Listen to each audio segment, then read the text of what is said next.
This next movie requires background. This Definitely not is the worst thing I watched this before week. before I tell you the title of this movie, Jordan.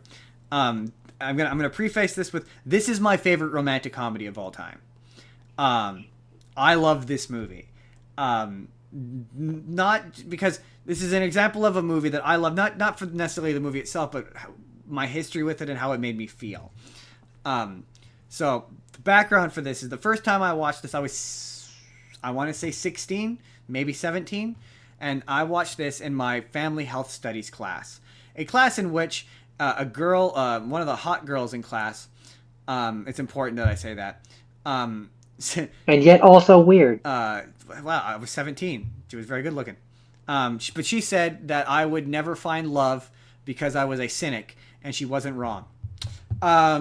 She said I was an awful cynic and that I would die Turns alone. out she was right. Turns out she was right.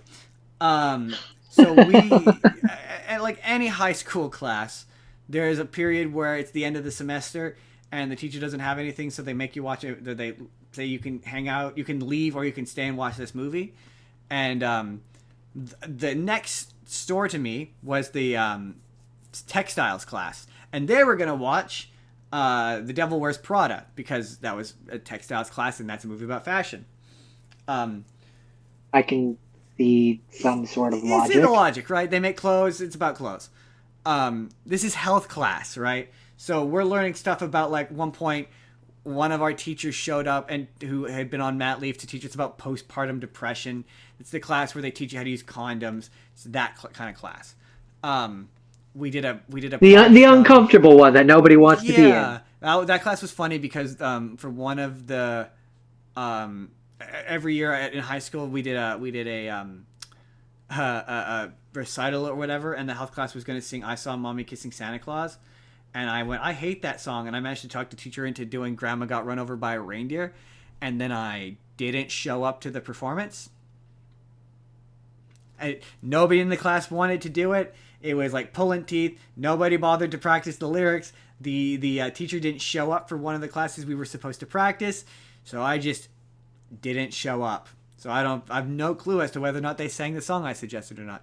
Anyway, that was a very long way of saying this is Mambo Italiano.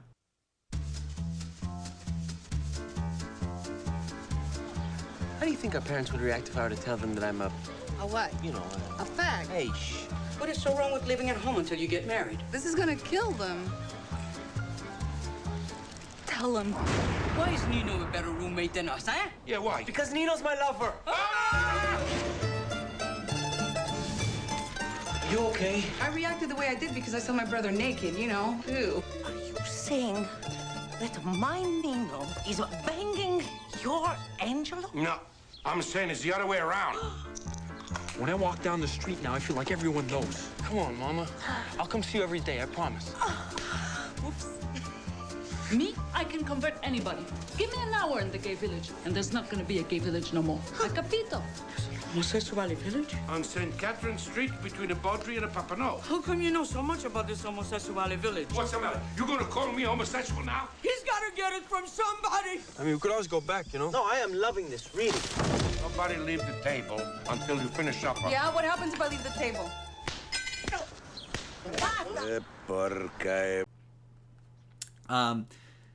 This movie, and okay, number one thing I need you to remember when I describe this movie to you, Jordan, is that I watched this when I was 16 years old in health class, grade 11 health class, okay? So this is about a man named, I think I want to say Nico, but it's about a man, his family are Italian, hence the name Mambo Italiano. And when he was a baby, his parents moved from their little Italian village, and they had the option to move to America or to move to Montreal, Canada. You're never going to guess where they moved, Jordan. America. No, Jordan, they moved to Montreal, Canada. Oh. So this movie takes place in Montreal, Canada. I can't decide if that's the better choice or worse right? choice. I mean, they moved to Canada, which is better than U.S. Which is objectively better, but it's Montreal. But they moved to Montreal. If it makes you feel any better, they hate it. They hate the fact that they live in Montreal and regret it. So, you know. And so it's a little Italian family. And there's a bit early on where it's narrated by the main guy talking about his family or whatever. And he is he works for a travel helpline, where like if you or travel agency helpline or whatever, he books. So there's a running gag where he's like, oh, I wanted to go to Paris, and so he sends him to Paris, Ontario. He's like, you didn't specify. And there's a bit early on where he's talking about his sister, who when they're kids is really into lollipops, and it cuts to her as a teenager, and it shows her in the car with a guy, and he's like, "Oh, that love of lollipops paid off." And don't say it. Oh, Jordan, don't say it. Jordan. I mean, to be fair, she's an adult woman when it's happening. Yeah, so it's a blowjob. still. And Jordan, I was 16 when I watched this movie in high school, in my high school class, in my health class. And he goes through, he talks about how the only person he was different, and the only person he really related to was his aunt, because she was kind of strange, and his aunt died when she was very young. It's implied that she committed suicide, but I don't believe they outright say it, but it's implied, because his Italian family is really regressive and not supportive. And Jordan, spoiler alert, not spoiler alert, it's the main plot of the movie, revealed he's gay. Very gay. Super gay. Loves the boys. And not that there's anything wrong with that. And so he is he has a childhood friend. I think the childhood friend's name is Nico. I don't remember. I wish I could remember the name of the main character. Anyway, he and this guy are best friends when they're kids. And when the guy hits a certain age, when they become teenagers, he ignores him. And is like, "You're a weirdo kid, I don't like you." Ignores him. And they reconnect when they're adults. Nico is now a police officer. And they go camping. And it turns out, Jordan, that he is also gay. And they have sex in the tent. Snap. And they end up moving in together and living together as basically boyfriends. They're boyfriends. The movie, so this came out like I think 2003 to early 2000s. So like they're living together in a domestic relationship, but they're both still in the closet, and they're just friends who live together, and like they're just roommates. Yeah, they're just roommates. Yeah, and they're both in the closet, and it's got a lot of early 2000s homophobia that for me as a 2026 man is very frustrating. Where I'm like, come on, man, just come out of the closet. Why are you in the closet? Being in the closet is it's a real Bert and Ernie situation, if you will. It's really detrimental for your own mental health. And so the main guy eventually comes out to his family, and his family. Oh yeah, and the dad is Paul Sorvino, the guy we talked about earlier. He's the dad in this for some reason, and he's the most famous person in this movie. And I was like, is that Paul Sorvino? What the fuck? I believe this is Canadian produced, by the way. Anyway, so the brother... That's why it takes place in Montreal. Yeah. The guy ends up coming out of the closet to his parents, who are upset about this and reject it out of hand and kick him out of the house. And he becomes... what's the word I'm looking for? Disconnected. Bitter? Angry? Not angry.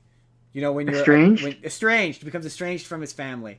And they invite, basically they do this scheme with the mother of the boyfriend, Nico. They come up with this scheme in order to make him not gay. That's not how it works.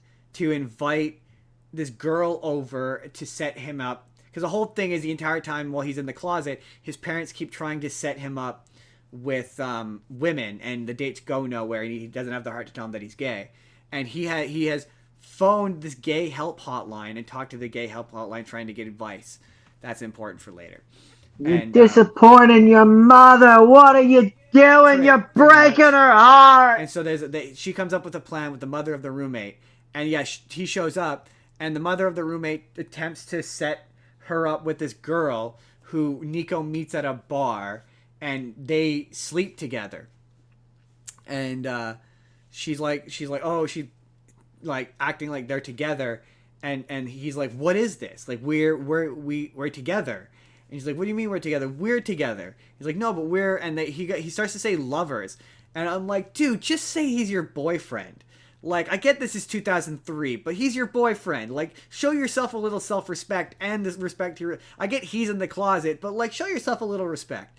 And the whole situation ends in this big fight where he is basically like, the boyfriend, like, I don't want to do this anymore. I don't want to be gay, basically. I want to stay in the closet. And they break up. And he goes through this whole emotional down, whatever.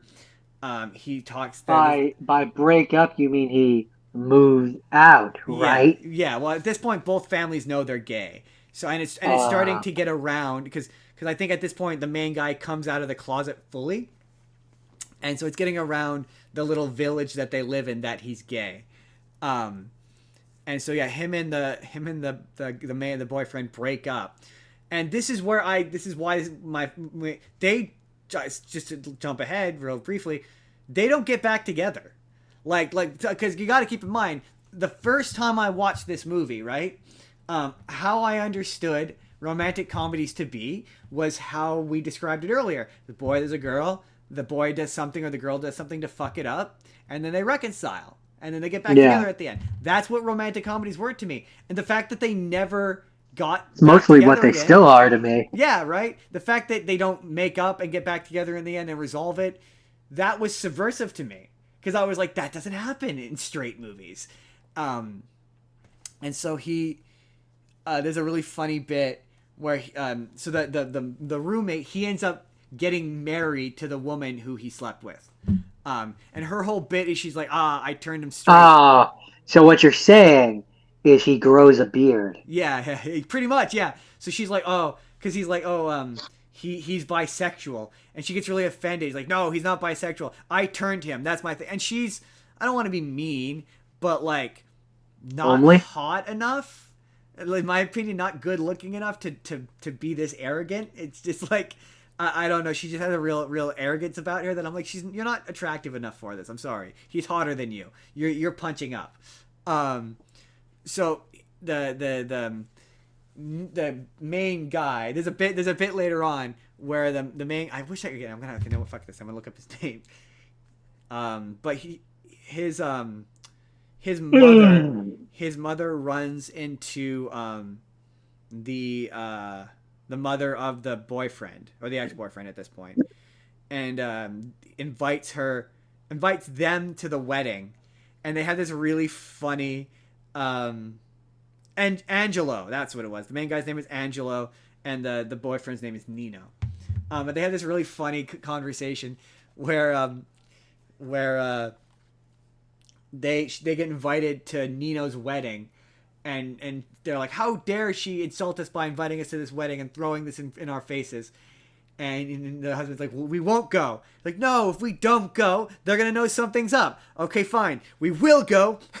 We will go, but we'll dress like sloppy, like slobby. Like, no, if we dress slobby, then they'll know that something's up. Okay, fine. We'll go out. We'll buy decent clothes. No, we can't. We have to buy nice. Okay, fine. We'll go out. We'll buy nice clothes, and then we'll leave early. Like, no, we can't leave early because then they're going to realize that we're bad. Okay, fine. We'll go. We'll dress. We'll have a good time. No, we can't have it. It just goes all like that for like multiple. But there's a bit where she runs into the mother of Nino, and she's like, she says to Angela's mother, she's like, we can find Angelo a nice Italian girl. And she goes, he's gay. That's not gonna happen.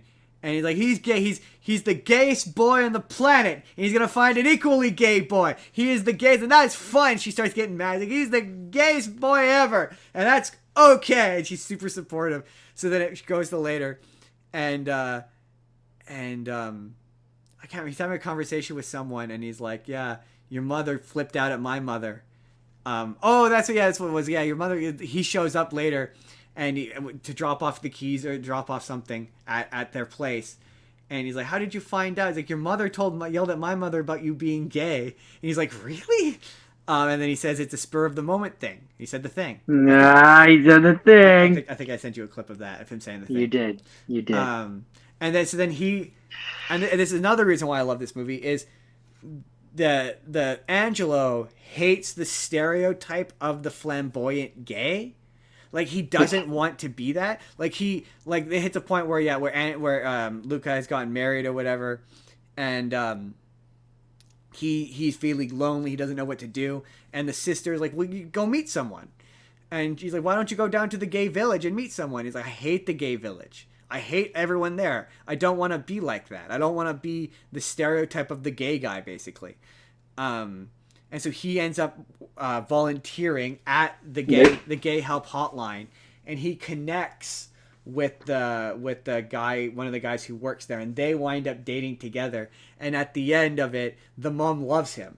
It's really cute. Like they're walking side by side, and Angela's got the boyfriend's got Angela on one arm and the mother on the other arm, and it's really cute. It's so cute. It's so adorable.